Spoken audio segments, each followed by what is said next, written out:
자, 시청하시는 여러분, 한 주간도 평안하셨나요? 오늘 아침은 어떠신가요? 오늘 오후부터는 전국적으로 비 소식이 있는 것 같아요. 여기도 지금 저 같은 경우도 마당에 잔디를 키우고 있는데 잔디가 지금 거의 다 말랐습니다.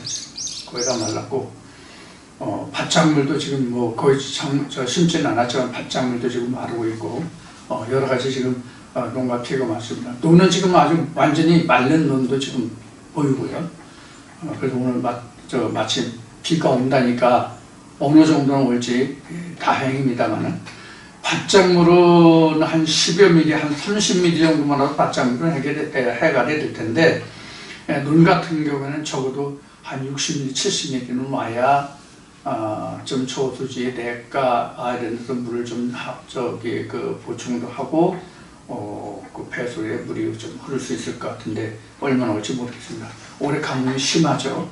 반면 일본과 중국은 그 홍수 피해로 상당한 피해를 보고 있습니다만은 우리 대한민국 같은 경우는 지금 전혀 피가 내지 않을 것입니다. 그러나 여러분들에게 오늘도 하나님이 은혜의 단비, 성령의 단비는 풍성에 대해서 여러분들이 그 에덴 동산에 풍성한 가진 열매가 풍성히 익어가고 수확될 수 있는 그런 은혜의 비가 내리기를 기원드립니다. 자, 그럼 오늘은 구속사 노아와 아브라함을 통한 구속사 중에서 오늘은 그 아브라함의 할례를 알아보도록 하겠습니다. 아브라함이 할례 받는 데에는 아브라함과 하나님의 그 의견의 차이가 있었음을 우리는 성경을 통해서 볼 수가 있습니다.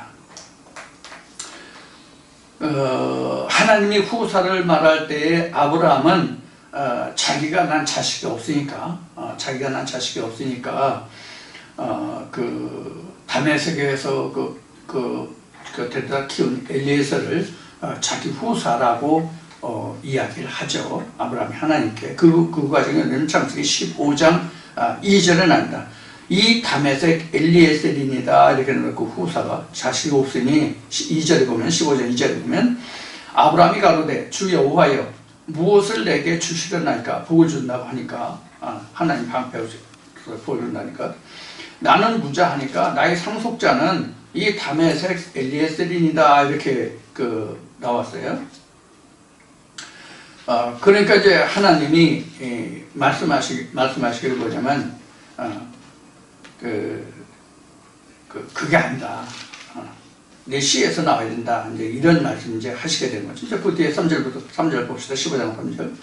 아브라함이 또 가로되 주께서 내게 씨를 아니 주셨으니 내 집에서 길리운 자가 나의 후사가 될 것이니이다. 여호와의 말씀이 그에게 임하여 가로되 그 사람은 너의 후사가 아니라 내 몸에서 날 자가 내 후사가 되리라 이렇게 말씀했어요. 그러니까 데려다 키운 자와 다메섹에서 데려온 그 다메섹 길리운 자 엘리에셀과 그 하나님 말씀하시는 내 몸에서 날 자는 틀리다는 거죠.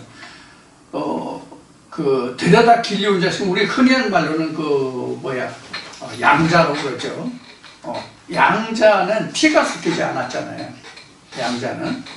양자는 피가 섞이지 않았어요. 그와 마찬가지로 지금 엘리에셀도 아브라함의 피가 들어가 있지 않잖아요. 근데 지금 하나님은 4절에서 말씀하시기를 내 몸에서 날 자가 내 후사가 되라고 그래요. 내 몸에서 날 자 그랬어요. 사실 내 몸에서 날 자라고 하는 것은 남자의 경우는 몸에서 나는 게 씨뿐이 없죠. 몸을 낳는 게 아니죠. 씨만 낳죠. 남자는요. 남자는 씨만 낳기 때문에 여기에서 4절에서 내 몸에서 날 자가 내 후사가 되리라. 이것이 이제 우리에게 필요한 것이 바로 뭐냐면 결혼이고, 결혼의 전제가 성경에서는 할례예요. 우리가 세상적으로 할례를 하지 않아도 결혼하는데 상관이 없거든요. 전혀 무관하죠. 결혼과 할례는. 그런데 성경에서는 무조건 할례를 받아야 결혼이 돼요. 이 얘기를 잘 들어야 돼요, 여러분. 성경에서 왜 할례를 받아야 결혼할 수 있느냐 하는 것을 우리가 잘 알아야 된다는 얘기예요. 그럼 할례를 받았다는 것은 이미 앞에서 지난주에도 잠깐 언급을 했지만 할례를 받았다는 것은 속의 것이 드러났다 이 뜻이에요. 근데 성경에서는 속의 것이 드러났는데 어떤 것이 드러났냐는 거죠. 자, 우리가 하나님 앞에 할례를 받으면 그 사람이 가지고 있는 것이 무엇인가 나와요. 그 사람의 씨가 무엇인가가 나온다고. 그러니까 하나님의 씨냐 아니면 그 마시냐 주시냐 하는 거예요. 그러니까 할례를 했을 때 바로 이 관계를 얘기거든요. 그래서 마시도 할례를 하고 주시도 할례를 해요. 지금 할례를 했다는 것은 무엇과 같다고 얘기했죠? 결혼이 전제 조건이다라고 얘기했죠. 그래서 씨가 드러나지 않으면 할례가 안 돼요. 할례가 안 된다. 결혼이 안 돼요. 그러니까 할례를 했다는 얘기는 씨를 드러낸 거예요. 씨가 있느냐 없느냐예요. 그래서 고자가 나온 거예요. 할례 해보니까 마시도 주시도 없어. 열심히 믿는다고는 하는데 이게 바로 뭐냐면 바탕이 없고 근본이 없는 걸 얘기한 거예요. 말씀에 대한 바탕과 근본이 없어. 이건 마시도 아니고 주시도 아니야. 이거는 그게 바로 고자예요. 고자. 마시도 없고 주시도 없고. 마시 주시 무슨 얘기인지 아시겠죠? 마귀와 주님이에요. 하나님과 마귀예요. 근데 그 사람이 열심히 신앙생활을 하는데 그 실상 할례를 하고 보니까 그 속에 들어가서 그 속에 가진 것을 뒤집어서 꺼내어 보니까 이건 마시도 아니고 주시도 아니야. 그냥 우리 흔히 하는 말은 나이롱 믿음이야. 나이롱 믿음.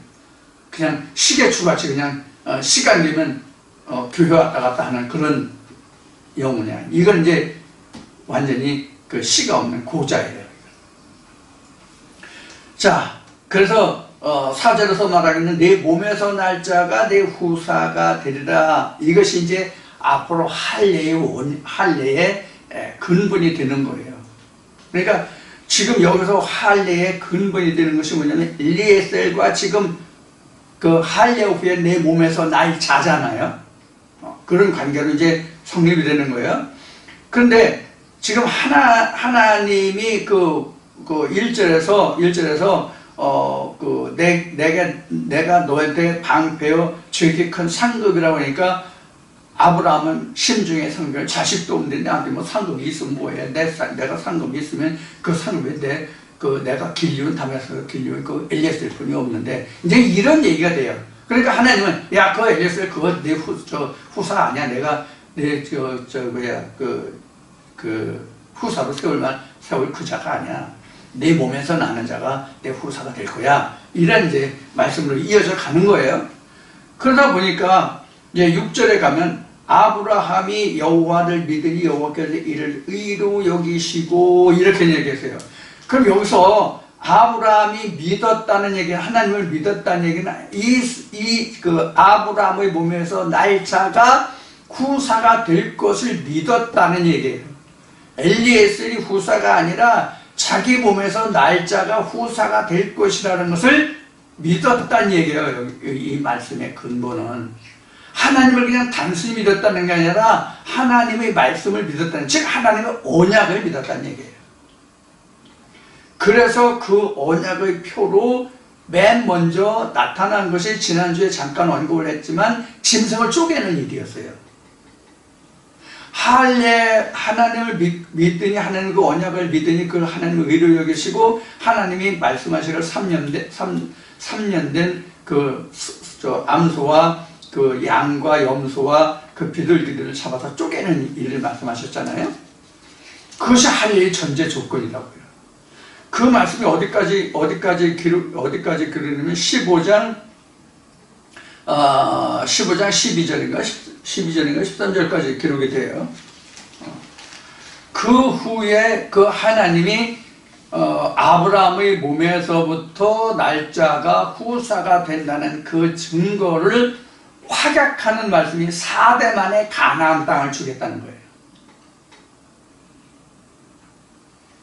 4대 만에 가나안 땅을 주겠다는 거예요. 전에 창세기 공부할 때 여러분들에게 언급했듯이 지금 아브라함이 그 믿음의 시작으로 지금 하나님과 언약을 맺잖아요. 그러면 4대면 아브라함, 이삭, 야곱의 그 12 아들들 대에 가나안을 주겠다고 지금 아브라함과 언약하시는 거거든. 그러면 아브라함, 이삭, 야곱까지는 지금 가나안과 관계가 있어요, 없어요? 이 본문 말씀만을 놓고 보면 아브라함, 이삭, 야곱 그 4대면 야곱의 12 아들들의 4대가 되기 때문에 아브라함, 이삭, 야곱까지는 가나안 땅과 전혀 관계가 없어. 실제 아브라함의 후예들을 보면 아브라함, 이삭, 야곱은 가나안 땅을 분배받은 적이 없어요. 가나안 땅을 분배 못 받았다고. 야곱의 12 아들들의 그 후대가 가나안 땅을 분배받았지, 야곱까지는, 적어도 야곱까지는 가나안 땅을 분배받은 사람이 없어요. 17장에 가면 나오지만 그 땅에 이미 그 가나안 족속들이 살고 있거든. 가나안 땅 족속들이 살고 있어. 그래서 그들에게 오히려 그 아브라함이 그 마므레 상수리나무 밑에 진을 쳤을 때 그가 오히려 많은 고통을 받았던 기록을 우리가 창세기 14장부터 지금 보았잖아요. 자, 그런데 4대 만에 지금 가나안 땅을 약속하고 많은 그 족속들에게 이방의 객이 돼서 많은 이방인들에게 너희가 객이 돼서 그 고통을 당할 것을 말씀하신다. 자, 15장 말미에 보면 15장 말미에 보면 이런 얘기가 나오죠. 19장 볼까요? 19장 보면 그 애굽 땅에 나가서 그들이 그 고난을 받을 것을 이야기하고 있는데 그 땅이 보면 겐족속 이게 몇 절이냐면 19절이에요. 15장 19절. 겐족속, 그니스족속, 간문족속, 헷족속, 브르족속, 르바, 아모리, 가나안, 기르기가스 족속과 그 여보스 족속의 땅이라 하셨더라. 이 땅을 지금 하나님이 4대 후에 아브라함에게 지령으로 복으로 주겠다는 거예요. 자, 그러면 그 중간에 한번 봅시다. 짐승 쪼갰다는 것은 앞에 말씀을 드렸고요. 앞에 말씀드렸는데 그것이 어디부터 기록되냐면 창세기 15장 9절부터 짐승을 쪼개는 게 나오고, 그래서 아브라함이 그것을 이제 그 저녁까지 있으면서 관계하면서 두려워서 솔개를 쫓고, 솔개 이제 그 사체를 보러 오니까 쫓으면서 하나님이 말씀하시기를 그 13절 말의 끝부분에는 내 자손이 이방에게 객이 되어 그들을 섬기겠고 그들은 400년 동안 내 자손을 괴롭게 하리니, 이렇게 되어 있어요. 400년 동안. 그게 이제 뒤에 보면 이제 4대로 나오는데, 그 섬기는 나라를 내가 징치할 것이며 그 후에 내 자손이 큰 재물을 이끌고 나오리라. 이것이 이스라엘 백성들이 출애굽할 때에 애굽에서 나올 때 많은 금부치를 지니고 출애굽을 하고, 많은 그 금부치를 인해서 광야에서 무엇을 만들 수 있었어요? 하나님의 그 성구를 만들 수 있었죠. 하나님의 성구. 예를 들어서 법궤를 만들고 촛대를 만들고 이렇게 할 수 있었잖아요. 이스라엘 백성들이 그 금부치를 가지고 나왔기 때문에 광야에서 그들이 금을 캐가지고 금을 하나님께 드려서 그 금으로 화루를 만들고, 화루, 향단, 향로를 만들고, 또 그 법궤를 만들고, 또 촛대를 만들고 한 게 아니거든요. 애굽에 있을 때 가지고 나오는 거란 말이에요. 자, 이것을 현재 우리로 보면 우리는 항상 애굽에서 얻는 물질로 하나님을 섬겨요. 항상 애굽에서 얻는 물질로 하나님을 섬긴다고요. 하다못해 여러분들이 저에게 한 달에 만원 어떤 10만원, 100만원, 1000만원 얼마나 헌금을 하든지 간에 그것도 다 애굽에서 얻어진 거라고요.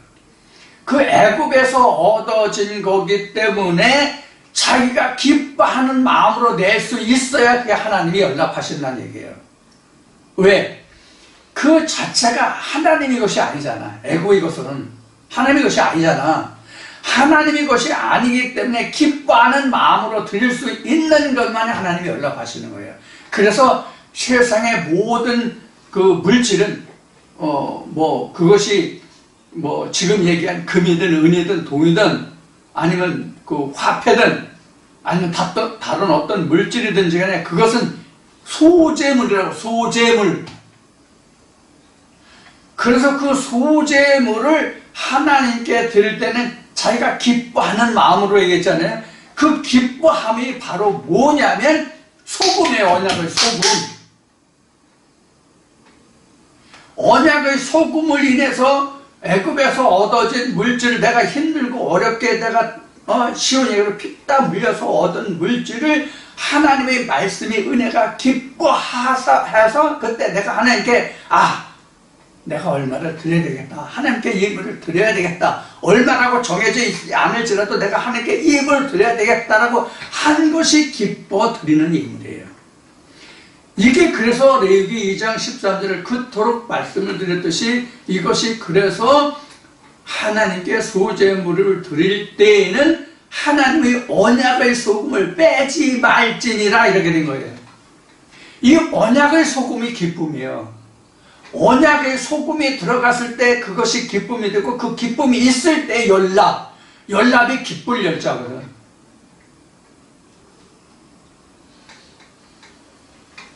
그래서 소재물은 자기가 가지고 있는 것 중에 일부지만 하나님의 것은 온전하다고. 그게 11조예요. 11조는 그래서 무조건 하나님께 드려야 되는 거예요. 세상의 물질은 내가 1000원 벌어 한 달에 1000원 벌었는데 내가 10원 드리고 싶으면 10원 드리고 100원 드리고 싶으면 100원 드리는 거야. 근데 그것도 하나님의 말씀이 기쁜 복음이 된 기쁨의 말씀이 있어서 내가 하나님께 이만한 은혜를 입었으니 내가 하나님께 어떤 표시를 해야 되겠구나.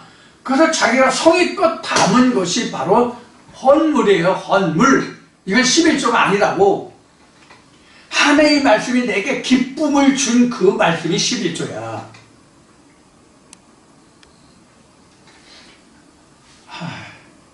이런 얘기를 하고 싶은데 또 뭐라고 할까봐 안 해.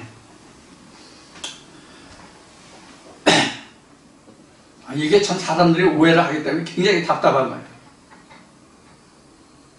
그냥 내질릴까? 예를 들어서 부부지간에 사랑을 나누는데 부부지간에 느꼈던 그 아름답고 그 기뻤던 감정을 쪼개낼 수 있어요? 쪼개낼 수 있냐고. 여기서 요만큼 쪼개낼 수 있냐고. 하나님 말씀이 내게 왔을 때 그렇단 말이에요. 하나님 말씀이 내게 왔을 때 그렇다는 뜻이 뭐냐면 나는 하나님의 신부요 하나님은 나의 신랑이거든. 그래서 하나님의 말씀이 내게 왔다는 것은 앞에 얘기했듯이 하나님의 말씀이 시니까 시가 나온 거거든. 시가 나오기는 일 중에서, 즉 내가 그 말씀을 듣는 과정 중에서 클라이막스에 이르렀다면, 절정에 이르렀다면 그 절정에 이르는 것을 어느 만큼 떼어내서 나 이만큼 하나님의 말씀이 좋아요 라고 표현할 수 있냐고. 여보 나 오늘 당신하고 사랑을 나누는데 당신하고 사랑을 나눌 때 이렇게 좋았는데 그것 중에서 나 요만큼만 당신한테 감사할게. 이게 되냐고. 쪼갤 수 있냐고. 안 된다고. 안 된다는 뜻은 뭐냐면 마음은 쪼갤 수가 없어요. 마음은 쪼갤 수가 없다고. 더구나 하나님은 영이시잖아요. 뼈와 살이 없잖아요. 뼈와 살은 막말려서 쪼갤 수 있다고 합시다. 떼어낼 수 있다고 합시다. 그럼 영은 어디까지 떼낼 거야? 그래서 우리가 11조 개념이 신학에서 완전히 세상에 썩어질 물질로 지금 둔갑되어 있는데 11조를 지금 이야기한 지가 지금 벌써 수십 년이 됐지만 11조를 아직도들 오해하고 있다고. 그래서 11조를 오해하기 때문에 그럼 너는 왜 그럼 헌금 계좌를 유튜브에 올리느냐 이렇게 얘기하는 사람들이 있어요. 답답하죠. 11조만 하나님께 드릴 수가 없다고. 11조만 하나님께 드릴 수 있는 방법이 없다고. 11조만 하나님께 드릴 수 있는 방법이 없다는 얘기는 내가 빠진 11조는 있을 수 없다는 얘기예요.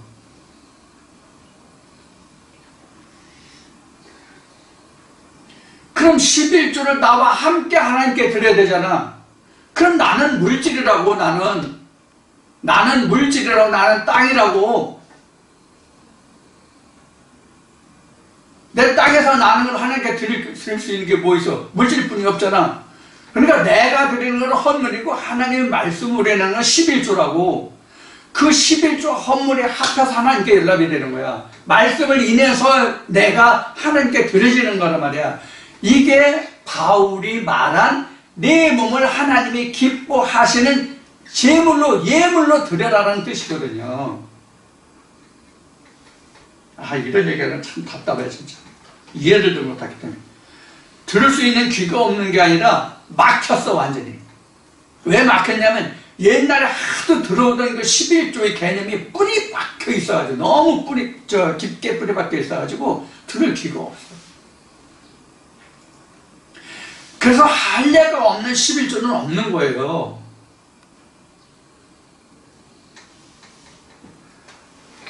좀 장황하게 얘기했습니다만.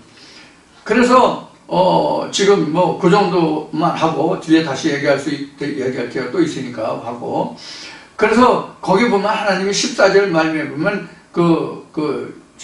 재물을 이끌고 나오리라고 되어 있어요. 그래서 이스라엘 백성들이 출애굽할 때 금은 보석을 가지고 출애굽을 할 수 있었던 거예요.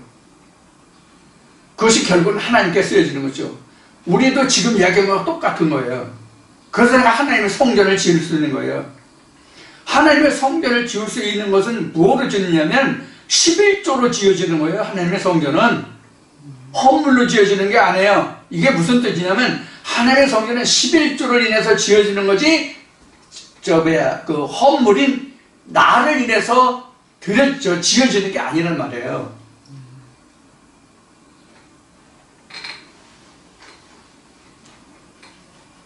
이런 얘기는 어디서도 여러분들 지금 못 듣습니다. 진짜 이런 얘기는. 하나님이 이것을 보여주시지 아니하고 말씀해 주시지 아니하시면 이렇게 깊이 들어갈 수가 없어요. 제 자랑을 하는 게 아니라 하나님 자랑을 하는 거예요. 하나님이 이렇게 보여주셨다는 것을, 말씀하셨다는 것을. 자, 그래서 여기서 보면 14절 말씀에 보면 재물을 이끌고 나오라고 되어 있고, 15절에 보면 너는 장수하다가 평안히 조상들에게 돌아가고 장사될 것이요 내 자손은 4대 만에 이 땅으로 돌아오리니. 이런 4대 만에. 그래서 앞에 아브라함, 이삭, 야곱, 그 다음에 12아들들이 4대째잖아요. 이것을 우리가 생각해 봐야 돼요. 아브라함, 이삭, 야곱, 그 다음에 12아들들. 이거를 잘 생각했는데, 이게 바로 뭐냐면 4대예요.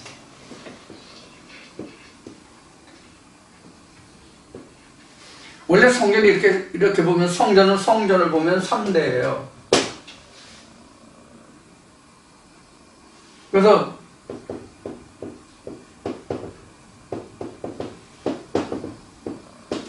가나안이잖아요. 현재 이 지금 그 말씀을 보고 있는 15장까지 배경으로 보면 지금 아브라함이 어디에 있냐면 지금 여기에 있어요. 여기 있다고. 그래서 야곱의 아들들이 이렇게 가잖아요. 애굽으로 거꾸로.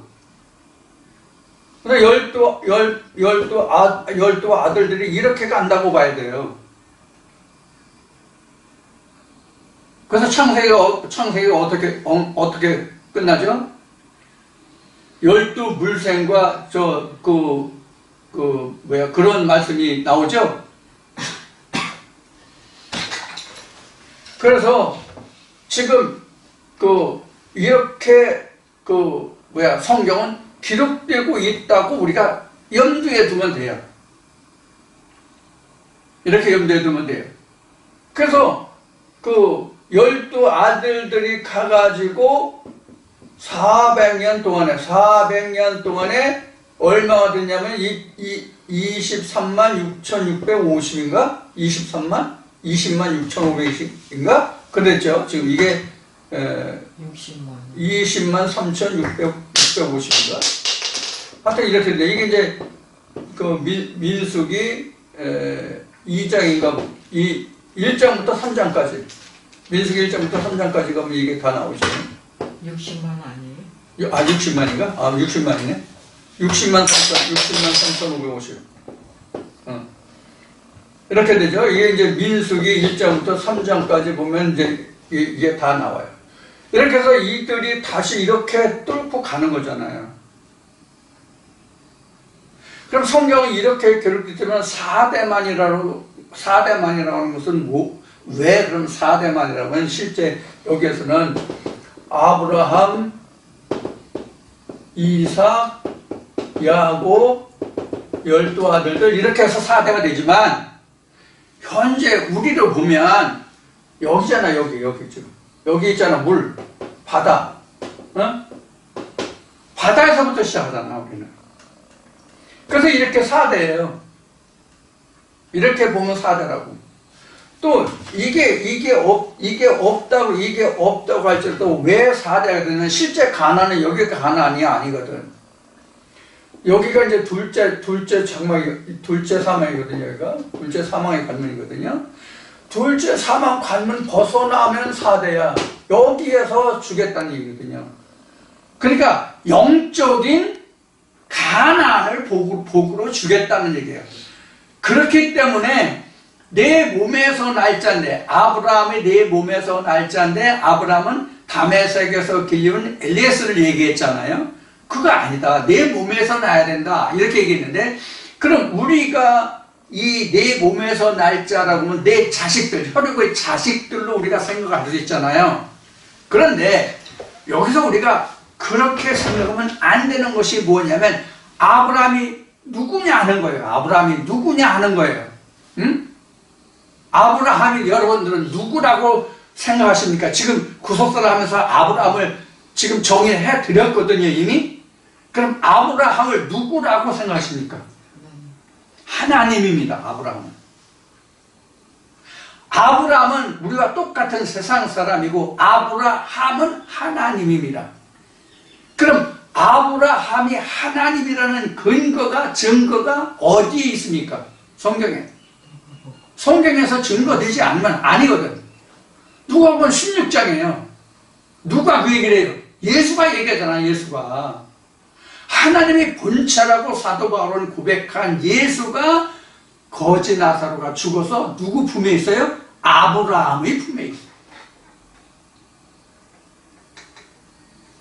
하나님의 품에 있는 게 아니라 아브라함의 품에 있다고. 그래서 처음에 나도 왜 하나님의 품에 있어야 맞는데 왜 아브라함의 품에 있다고 했지? 이거 굉장히 물음표가 달렸던 부분이거든요. 그래서 우리 믿음의 결국은 하나님의 보좌에 가는 거잖아. 믿음의 결국이 하나님 보좌에 가는 거잖아. 베드로전서 1장에 기록된 말이 믿음의 결국은 구원이라고 그랬으니까 구원이라는 것은 하나님의 품에 가는 거잖아. 계시록에 예수가 얘기했던 것 같이 내가 아버지의 보좌에 앉은 것 같이 너도 아버지의 보좌에 앉게 하겠다. 이 말씀이잖아. 요한복음 14장에서 17장까지 말씀 들었잖아. 내 아버지 집에 쉴 곳이 많은데 만약에 쉴 곳이 없으면 내가 예비하고 또 데리러 올게. 그럼 아버지 집에 있겠다고 하는 거잖아.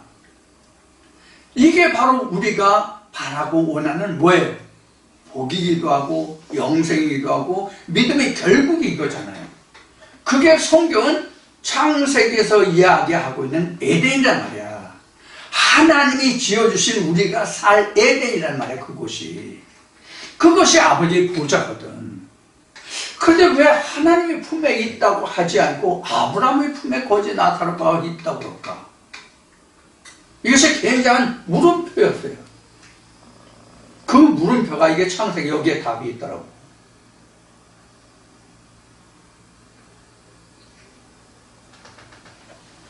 그러면 하나님이 아브라함에게 19장에서 아브라함에게 내 몸에서 날짜라고 하는 것은 실제 아브라함의 씨, 이때 당시에 아브라함의 씨 이삭과 야곱, 야곱 12아들도 이렇게 흘러갔지만 실제 아브라함이 하나님이라면 하나님의 씨들이잖아요. 하나님의 씨들이잖아요. 이게 아브라함, 이삭, 야곱은 이랬더라. 여기가 먼저 얘기했죠. 그래서 얘기했죠. 여기 아브라함, 이삭, 야곱 이렇게 해도 되거든요. 그럼 이 전체가 이게 뭐예요? 아브라함이라고요. 흘러가는 대에서 우리도 이렇게 똑같이 흘러가요. 나로 인해서 이렇게 흘러간단 말이에요. 그러면 12아들들이 지금 4대 만에 12아들들이 됐잖아요. 4대 만에. 그렇죠? 4대 만에 12아들들이 된다는 얘기는 내가 하나님께 말씀을 언약을 받아야 하나님의 씨들이 나온다는 뜻이에요. 그 이제는 하나님의 씨들이 안 나와요. 하나뿐이 없어요. 하나뿐이.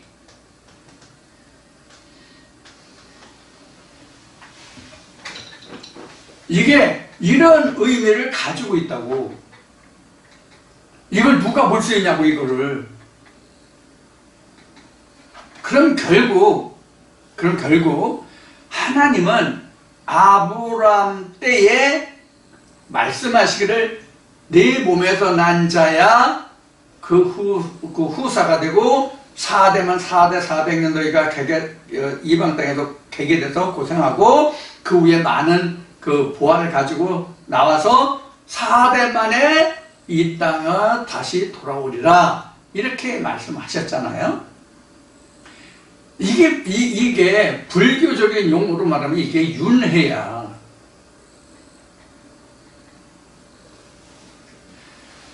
이게 성경은요, 이 4대가 각자에게, 모든 각자에게 이 4대가 이게 되돌아온다고.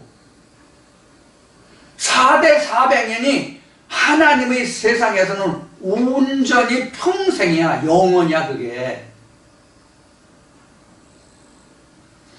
우리 현재 지금 하나님의 언약이 생겨서 아브라함이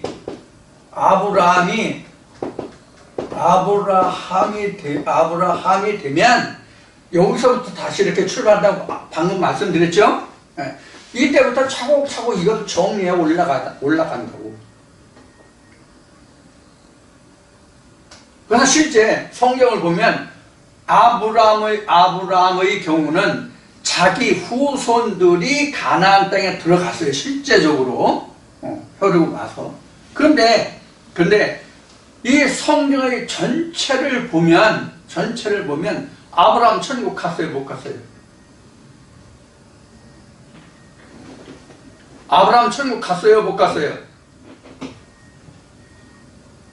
성경대로 하면 가나안에 못 들어갔잖아요, 아브라함은. 성경대로 하면 아브라함 가나안 못 들어갔어요, 그렇죠? 가나안 땅에 들어가기 전에 그가 이미 죽었잖아. 그럼 가나안 못 들어갔지. 그래서 죽은 시체 갖다 묻으면 뭐래, 가나안 땅에 갖다 묻으면. 성경에서 말하는 건 그게 아니잖아. 살아서 들어가는 걸 얘기하잖아, 성경은. 그러면 그 아브라함도 마찬가지고 이삭도 마찬가지고 야곱도 마찬가지고 그 육체는 가나안 못 들어갔어. 그러면 아브라함 실제 천국 갔어요, 못 갔어요? 아브라함이 천국 갔다 못 갔다 이것을 증거할 수 있는 말씀이 뭐예요? 같은 누가복음 16장이야. 아브라함이 성전의 그림자라고. 아브라함이 그 속에 모세도 있고 예수도 있어. 모세도 있고 예수가 있다는 건 하나님 전체가 있다는 얘기야. 율법과 진리가 있다는 얘기가 모세와 예수란 말이에요. 그냥 모세하면 그 계명을 받은 모세, 예수하면 복음을 증거한 예수, 이렇게 생각하시면 안 된다고. 현재 우리는 모세는 율법, 성경 전체 본문, 체계화된 성경 문자, 이건 모세. 그 속에 들어있는 생명이 되는 말씀은 예수, 이렇게 된단 말이에요. 그러니까 지금은 구약과 신약이 구분이 없어. 내게 기쁨이 되지 않을 말씀, 즉 깨닫지 않을 말씀은 다 구약이야. 신약, 구약을 통틀어서 다 구약이야. 내게 기쁨이 되는 말씀, 깨달은 말씀만 신약이야. 그것이 아브라함이라는 성전이라는, 지금으로 얘기하면 건물, 하나님이 모세에게 그 돌비를 주고 돌비를 위해서 법궤도 생겼고 법궤를 위해서 성막이 생겼잖아요. 무슨 뜻인지 이해하시겠어요? 그러니까 법궤가 생기기 전에는 그냥 아브라함이야. 법궤가 생겨야만 법궤를 보호할 수 있는, 돌판을 보호할 수 있는 뭐가 생겨? 아브라함이 된다고. 이게 할례의 시작이란 말이에요. 이게. 여기까지 잘 따라오고 계신가요? 오늘도 좀 표현이 말이 빨라서 잘 알아듣기가 힘드신가요? 자, 그래서 우리가 그동안 그 교회 다니면서 신앙생활 했던 그 모든 것이 다 허구라는 것이 바로 이런 거예요. 실상을 보지 못했단 말이에요. 그 히브리 11장에 기록된 것 같이 믿음이라는 것은 보이지 않는 것들의 실상이라고. 믿음은 신학으로 보지 못하는 것들의 실상을 드러낸 것이 믿음이에요. 그 보이지 않는 것의 실상이 바로 뭐냐면 아브라함이라고. 보이는 것만 가지고 얘기할 땐 아브라함이라고. 그래서 아브라함이라는 할례를 받았을 때 사라도 사레에서 사라가 된다고. 그러니까 말씀과 같이 변화가 된다고. 말씀이 변화가 안 되면 아브라함도 변화가 안 되는 거예요. 말씀이 사레가 사라가 돼야만 사실은 뭐가 되냐면 아브라함이 된다고 볼 수 있어요. 물론 성경은 아브라함에게 먼저 언약하시고 내 처도 이제는 사레라 하지 말고 사라라 하라 이렇게 나오지만은 그 속에 들어가면 말씀이 먼저 깨달아야만 내가 아브라함이 되거든.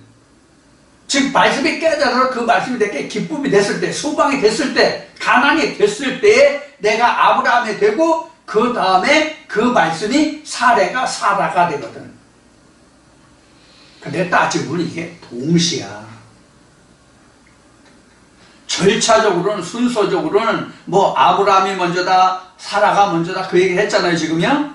근데 실상을 가면은 말씀이 깨달아지는 순간 그 동시에 아브라함이 되고 사레가 사라가 되는 거거든.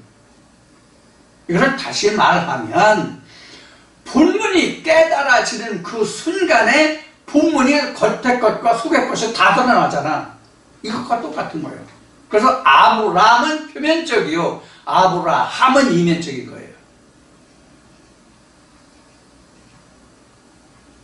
그래서 로마서에 그 바울이 기록했듯이 우리가 표면적 유대인, 표면적 그 헬라인 있잖아요. 그리고 이면적 또 표면적 이렇게 나왔잖아요. 표면적, 이면적이 지금 여기 창세기 보면 바로 아브라함과 아브라함을 말하는 거야. 아브라함은 표면적이요, 아브라함은 이면적이다.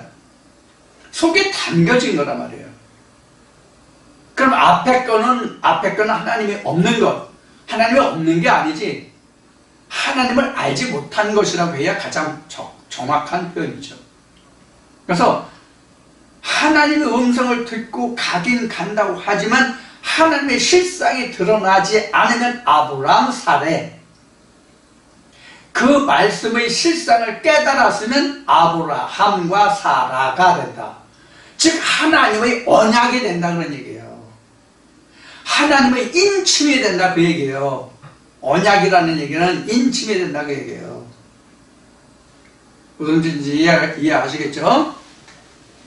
그래서 그 15장 이어지는 말씀에 보면은 16절 봅시다. 16절에 이제 그 사대가 나오니까 내 자손은 4대 만에 이 땅으로 돌아오리니 이는 아모리 족속의 죄악이 아직 관영치 아니함이니라 하시더니, 제가 관영치 아니했다는 뜻은 두 가지 뜻으로 우리가 살펴볼 수 있는데, 이게 어떤 의미로 볼 수 있냐면 아직 내가 진짜 싸워야 할 대적이 무엇인지 아직은 내가 다 몰라 그런 될 것 같아요.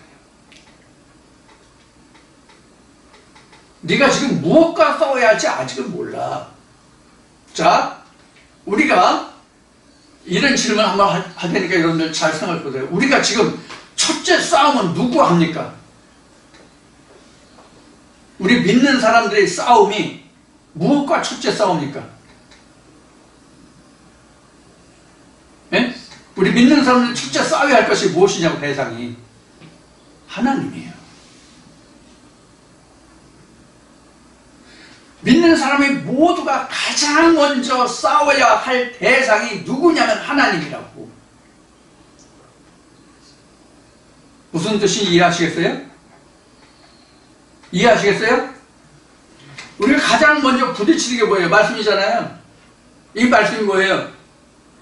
요한복음 1장에 하나님이라고 되어 있잖아, 이 말씀이. 그래서 우리는 맨 먼저 부딪히는 게 하나님과 부딪혀서 싸우는 거예요.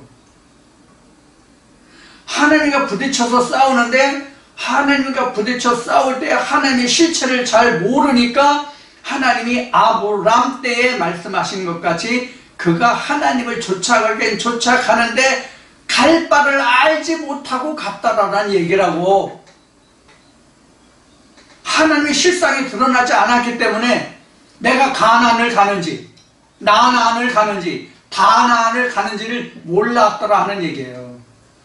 목표가 없어. 하나님을 모르니까 내가 하나님을 쫓아간다고는 하는데 하나님이 무엇인지를 내가 확실히 모르니까 그 목표가 세워지지 않는 거야.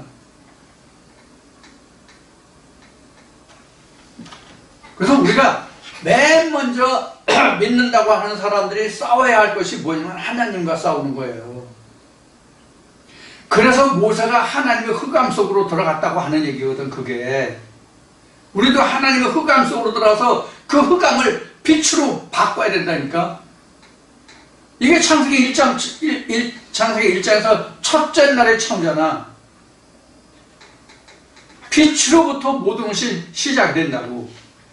그래서 아브라함이 하나님의 그 언약을 믿는, 언약을 받아들여서 그 언약을 믿고 청정하는 그 자체가 하나님께 의가 되어서 하나님의 언약이 이루어져 가는 거예요. 어떻게? 엘리에셀은 아니다. 천에 내 몸에서 날짜다. 그러면 내가 지금 아직까지 지금 살아온 지가 지금 수십 년인데 아직도 애가 없는데, 내가 99세인데 뒤에 보면 나와요. 이제 99세인데 내가 이 나이에 애를 낳아요? 이랬단 말이에요. 특히 이것을 웃은 게 누구예요? 사라잖아. 사라가 웃었기 때문에 그 자식 이름이 이삭이 된 거야. 이삭이 웃음이거든요. 기쁨이거든요. 그래서 하나님은 사람으로서 능히 하실 수 없는 일을 이루시고 성취하시는 하나님이라고 성경이 기록한 거거든. 아브라함도 그래서 내가 99세고 내 마누라도 늙어서 지금 경수가 끊어졌는데 어떻게 해 나요? 이랬단 말이에요. 성경 다 나와요. 제 얘기가 아니라. 그래서 하나님은 능치 못함이 없으시다. 이래 되는 거지. 자, 그래서 거기 지금 16절까지 봤죠? 17절 봅시다. 해가 져서, 해가 져서라는 것은 지금 그 짐승들을 쪼개고, 매를 쫓고 하던 저기를 쫓고 하나님의 말씀을 400년 4대 이 얘기를 듣고, 그러다 보니까 지금 해가 져서 어두울 때에 연기가 나는 풀무가 보이며 타는 횃불이 쪼갠 고기 사이로 지나가더라. 이것이 하나님이 연락하신 거예요. 쪼갠 사이로 하나님이 지나갔었잖아. 그때 이제 연기와 이제 그 풀무불이 보이고 횃불이 보이고 쪼갠 사이로 지나가더라. 이것이 하나님이 연락하셨다. 우리가 이제 흔히 알고 있는 그런 거예요. 그러니까 우리도 나를 찍고 내 마음속에 하나님이 지나가심을 보는 게 지금 아브라함으로 보면 할례예요. 지금 짐승을 먼저. 근데 우리는 현재 짐승을 잡을 수가 없잖아요. 그래서 나를 하려는 거예요. 지금요. 나를 잡아서 쪼개는 거라고 하나님 앞에. 그때 하나님의 말씀이 나를 통해 가는 거야. 그래서 실제 나가 쪼개질 수 없잖아. 그러니까 영적으로 가르는 거야. 말씀이 와서 나를. 그것이 지금 17절까지 말씀이에요. 그날에 18절 그날에 여호와께서 아브라함으로 더불어 언약을 세워 가라사대 이 땅을 애굽 강에서부터 큰 강 유브라데까지 해서 조금 전에 봤던 그 21절까지 말씀 여호수 족속의 땅이라 하셨더라. 이 땅을 4대 만에 주겠다. 400년 4대 후에 이 땅을 주겠다. 이게 이제 가나안의 언약이란 말이야. 아브라함과 맺은. 자, 이렇게 그 하나님이 아브라함을 통해서 엄청난 하나님이 약속을 하신다. 그러면 우리가 여기서 가나안이라는 것이 뭐냐 하는 거예요. 응? 가나안의 정체가 뭐냐 하는 거예요. 가나안의 정체가. 우리가 가나안이라는 이야기를 많이 하는데 가나안의 정체가 무엇인지를 아는 사람이 없어. 가나안은 지금도 유대 땅 그 중동 가면 가나안이 있어요. 지금도. 그 땅을 이야기할까요? 물론 하나님이 아브라함의 후손들에게 이 땅을 실제로 주셨잖아. 12지파들의 그 인구수에 비례하는 양만큼 땅을 주었잖아. 분깃으로. 그럼 오늘날도 우리 믿는 사람들이 그 땅을 분깃으로 받나요? 그럼 오늘날 가나안이 무엇이 가나안이야? 가나안은 첫째는 하나님이 주시는 땅에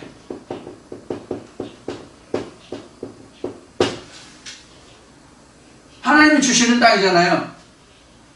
근데 창세기 2장 3장을 보면 가나안 땅을 누가 이 땅을 만들어서 하나님이 만든 땅이잖아. 하나님이 만드신 땅이잖아. 하나님이 만드신 땅이잖아요. 가나안이. 에덴이. 그렇죠? 제 얘기가 아니잖아. 성경에 그렇게 돼 있잖아요. 그럼 가나안은 에덴의 세상에 보여주는 그림자거든. 창세기 3장에서 에덴이라고 표현한 창세기 2장에서 코에 생기가 들어간 아담을 위해서 지은 땅이 에덴이잖아. 그러면 하나님이 만드신 땅이죠. 하나님이 주신 땅이죠. 그리고 하나님이 주시는 거죠. 하나님이 만드시고 하나님이 주시는 거예요. 그럼 하나님이 무엇을 주장하신다고 성경은 증거하고 있어요? 영을 주장하신다고 되어 있죠. 그럼 가나안은 무엇이냐면 하나님이 손수 지으시는 땅이 가나안이고 에덴이에요. 하나님이 지으시는 땅은 가나안이고 에덴이라고. 그걸 어디에 지으시냐고? 각자의 마음에 주신다고. 무엇으로? 말씀으로. 말씀이 하나님입니까? 말씀이 하나님입니까? 말씀이 하나님입니까? 말씀이 우리 각자의 마음에 그 지경을 지으신다고. 그 지경을 지으시는데 그것이 무엇이다? 무엇이다? 하나님의 말씀이 기쁨으로 깨달아진 말씀이 하나님의 성전, 곧 에덴, 곧 가나안에 된다. 그래서 우리가 가야 할 땅은 각자가 하나님과 함께 일해서 얼마만큼 자기 마음속에 하나님의 에덴을 만들었느냐 하는 만큼만 영적인 유업이 돼요. 이거 무슨 말인지 아시겠어요? 많은 말씀을 가지고도, 많은 깨달은 말씀을 가지고도 좁은 땅을 경영하는 사람이 있는가 하면, 적은 말씀을 가지고도 많은 땅을 가지고 있는 사람도 있다고.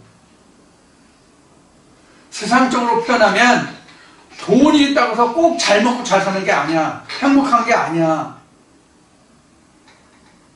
여러분들 그거 많이 보셨죠? 세상 주변에서 그런 거 못 보셨나요? 많이 가지고 있으면서도 옹색하고 인식해가지고 맨날 자기는 꽁부리밥에 그냥 제대로 살지도 못하고 그거 다 자식들 그 부려 만들고 죽어가지고 자식들 부려 만들고 그 돈 다 어디로 갔는지도 모르게 그렇게 사는 사람이 있는가 하면 적은 것 가지고도 풍성하게 나누면서 사는 사람들이고 누가 잘 사는 거예요? 마찬가지로 하나님의 말씀이 우리는 성경에 나온 거예요. 금은보화거든. 하나님의 말씀이 금은보화예요. 그래서 금은보화로 내가 어떤 경영을 하느냐에 따라서 천국이 커지느냐 적어지느냐예요. 그 경영하는 바가 다 결정하는 거예요. 물론 적은 것으로 하든 큰 것으로 하든 간에 하나님의 말씀에 깨달아진 기쁨에 대한 말씀이 있어야만 나와 하는 허물인 나를 통해서 하나님의 성전을 지켜야 돼 있어요. 그래서 나와 함께 하나님이 일하신다는 뜻이 그런 뜻이에요. 다만 하나님이 나와 함께 일하시는데 깨달아진 말씀이 나와 함께 일하신다는 것. 그 기쁨이 된 말씀이 나와 일하신다는 것. 그래서 그 기쁨이 크면 클수록 내가 하나님께 드려지는 것도 크고 하나님도 기뻐 받으시고 적으면 적은 대로 이렇게 되는 거예요. 그래서 작으면 하나님 것이 아니고 많으면 하나님 기뻐 받으시고 그것도 아니라고. 성경은 하나님은 똑같은 마음으로 받으신다고. 똑같은 11조면 금액에 있지 않고 크기에 있지 않고 온전하냐 온전하지 못하냐에만 있는 거예요. 이것을 절대적인 가치와 상대적인 가치를 이미 말씀드린 적이 있죠. 그런 것을 여러분들 생각하시면 됩니다. 자, 이렇게 해서 이제 아브라함의 할례에 관해서는 이 정도로 하고 뒤에 나오는 말씀들을 통해서 그 아브라함의 할례가 뭐다는 것은 다시 또 언급이 될 거예요. 또 그때마다 필요한 때마다 그 할례에 관한 것은 다시 말씀드리도록 하겠습니다. 당장 이제 16장을 지나서 17장은 이제 아브라함이 실제로 이제 할례 받는 그 과정이 나오는데 거기에서도 다시 말씀드릴 기회가 있으니까 다시 말씀드리고 지금 이 시간은 아브라함의 할례의 전제가 무엇인가, 아브라함과 아브라함이 무엇인가 하는 것을 말씀드렸고 지금 또 가나안이 뭐냐 하는 것을 말씀드렸습니다. 그러니까 가나안은 각자의 마음속에 이루어진 하나님의 땅이 가나안이고 에덴이에요. 이것은 여러분들이 잘 기억하시고 잊지 마시길 바라고요. 이 시간은 여기서 마치고 잠시 쉬었다 다시